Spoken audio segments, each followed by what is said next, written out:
Hi everyone, welcome to another Let's Talk Business video. I'm Delmit with Inventora, and today we're going to learn how to determine product prices for handmade goods.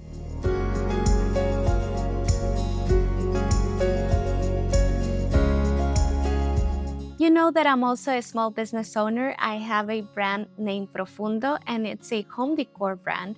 And in these videos, I'm also going to be sharing a little bit about my experience. Product pricing is so much more than just a number that sounds good or do you think that it's okay when you're starting your business. It's based in the cost to run your business, how much profit do you want to make from your products, and also what is appropriate for the types of products that you're going to sell. There are many things to consider while putting the price to your products, and also you have to learn how to calculate them. When I started Profundo, I knew that product pricing was one of the most important things to do. I'm not an expert on doing math. I'm all into the creative part of the business, but thankfully I come from a family full of business owners, and also my husband is really great with finances. So what I did was that I asked for help. I knew that I didn't have to do anything on my own. We talk a little bit about this on the video of things to avoid when starting your business if you want to learn a lot of the mistakes that you should avoid when starting your business. So like I was saying, I asked for help, but I also wanted to learn from them. It is important that you also understand everything that it's involved in your business. I know that it can be intimidating to get started. So today I want to break down some things that can be useful to start product pricing your handmade goods. The first thing that you should do is a research on product pricing. I recommend you to go to your competitor's site and see what are they doing and what's the average of prices that they have. Also, you need to go deeper and be more specific. For example, I sell baskets and I don't need to just research for baskets in general. I want to search for all the qualities that can help me look for the best price for my products. For example, I can search for handmade baskets or handmade baskets made in Guatemala. All of these characteristics can help me determine the audience of my products and how much are they willing to spend in this type of products. You can start doing this research by simply going to Google or going to social media like Instagram and use hashtags. So these hashtags can lead you to your competitor's website or Instagram profile. And also you can also see what more established business are doing. And also this research can help you determine the average of the products that you're going to sell. You also need to ask yourself what things to consider before doing your product pricing. And one of the things that you should ask yourself is, do you know your COGS? COGS are the cost of goods. This includes the materials that you use to make your products, utilities, rent, packaging supplies.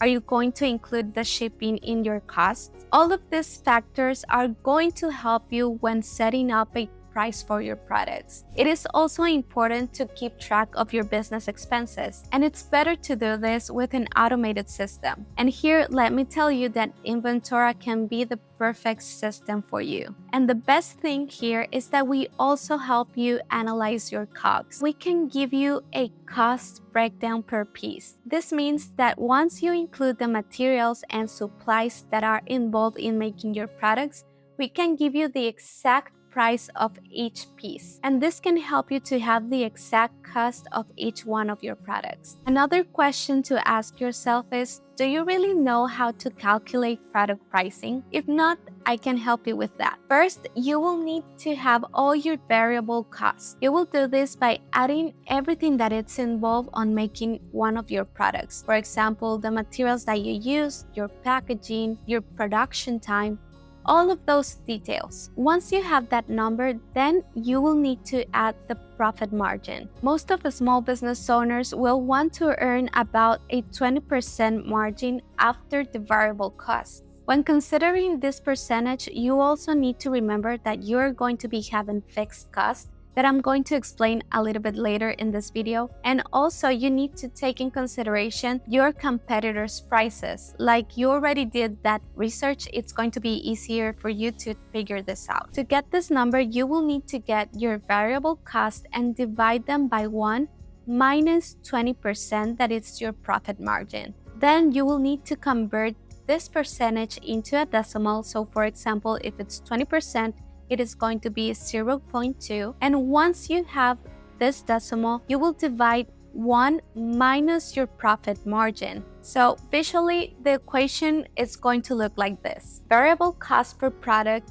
divided 1 minus the profit margin as a decimal, and this is how you're going to have the price of your product. Now let's talk about the fixed costs. Fixed costs are the costs that you are going to have every month, for example, rent or insurance. This doesn't necessarily have to be a part of the equation that I explained before, but you really need to take them in consideration when you are setting up the final price of your product. The calculation that I just mentioned, it is not set in stone, but it's a great way to start when we are people that are not experts in this topic. And the last thing that you should do is test the waters. I know that we can feel very nervous about this, but honestly, don't be afraid to do it.